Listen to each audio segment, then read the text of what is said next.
and other forms of partnership.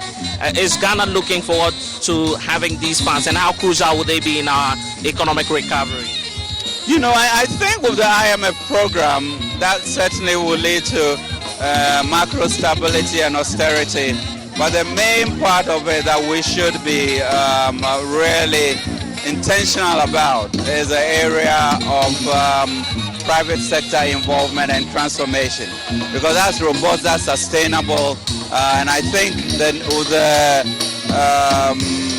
with DFC, which used to be OPIC, now removing the pause from Ghana is open up the window for more private sector investment to come, and we intend to follow through on that and get a lot more U.S. investment into the country. I was speaking to the UNDP Africa chief last week on the sidelines of the Afrexim Bank.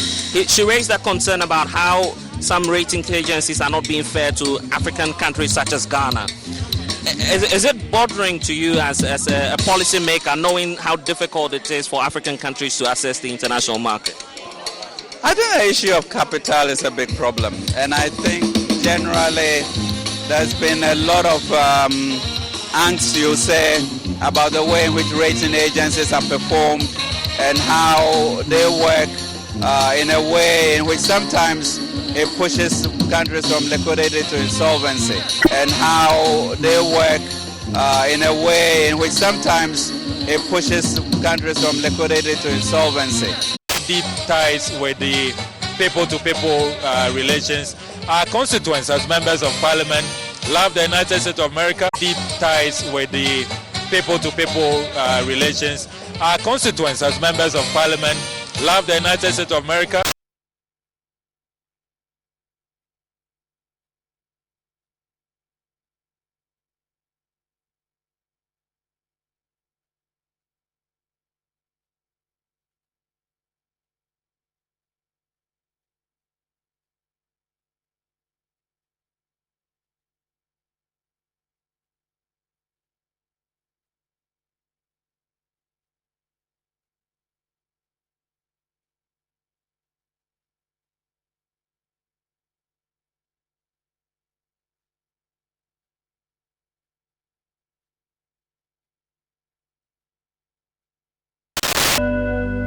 Imagine a church without prayers, without a voice. Imagine a church without prayers.